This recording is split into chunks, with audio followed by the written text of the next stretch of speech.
Hello friends, welcome back to my YouTube channel. आज हम बात करने वाले हैं रक्तदान के विषय में। रक्त कौन कौन दान कर सकता है, कौन दान नहीं कर सकता है, रक्त किस कंडीशन में नहीं लिया जाता है, साथ ही रक्तदान करते समय किन किन बातों का ध्यान रखा जाता है, रक्तदान के पहले कौन कौन से टेस्ट किए जाते हैं जिससे ये श्योर होता है कि आप रक्त देने योग्य हैं, उसके बाद ही आपका ब्लड लिया जाता है। अगर आप ये सोचते हैं कि रक्तदान करने से आपको किसी प्रकार की कमजोरी होगी या आपका खून बनना बंद हो जाएगा या आपको कोई इन्फेक्शन होने का खतरा रहता है, तो आपका सिर्फ ये एक वहम है, ऐसा कुछ नहीं है।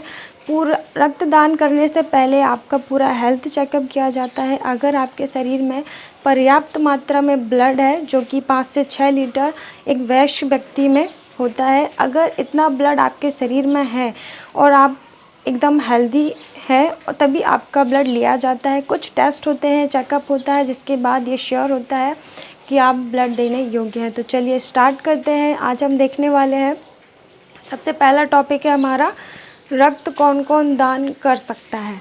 नेक्स्ट होगा रक्त कौन दान नहीं कर सकता है और इसके कुछ फ़ायदे। तो चलिए स्टार्ट करते हैं।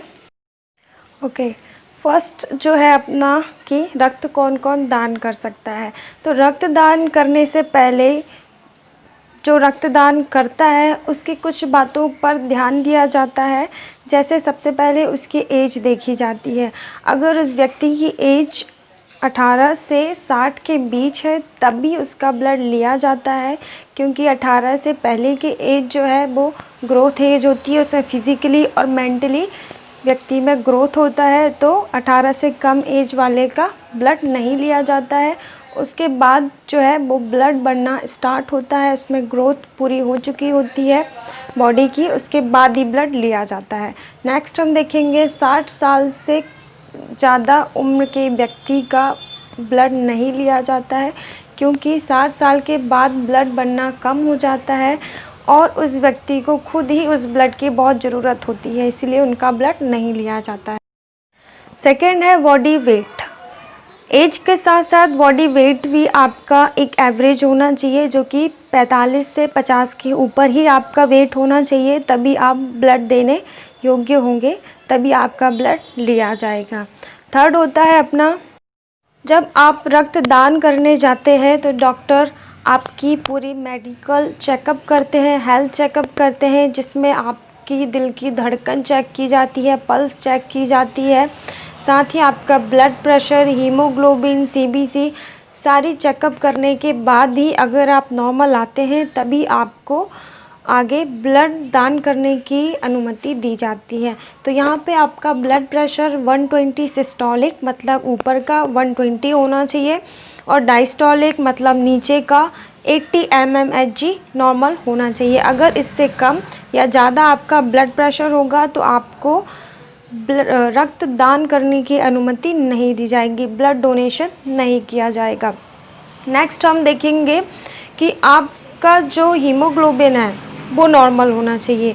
आपका नॉर्मल हीमोग्लोबिन 12 से ऊपर होना चाहिए।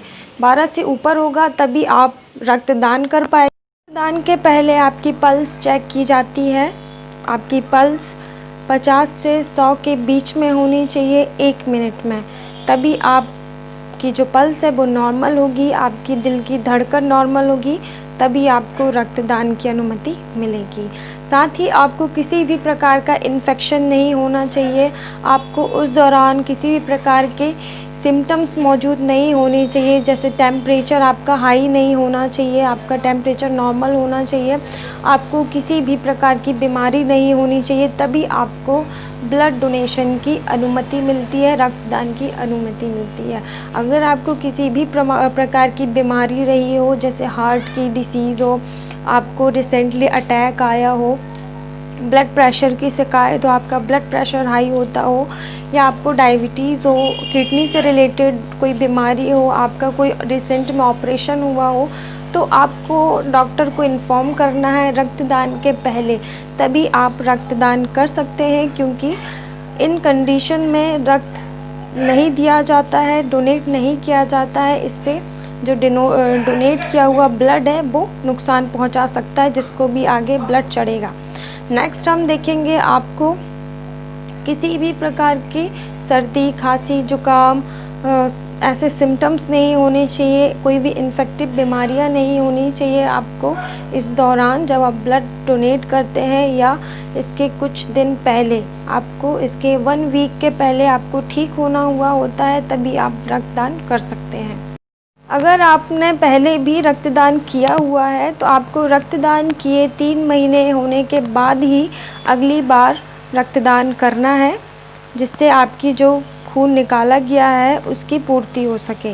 नेक्स्ट टाइम आपको 3 महीने का वेट करना है और अपने डॉक्टर को इन्फॉर्म करना है रक्तदान के पहले कि आपने किस दिन, किस तारीख को रक्तदान किया हुआ था, तभी आप नेक्स्ट टाइम अगली बार रक्तदान कर सकते हैं।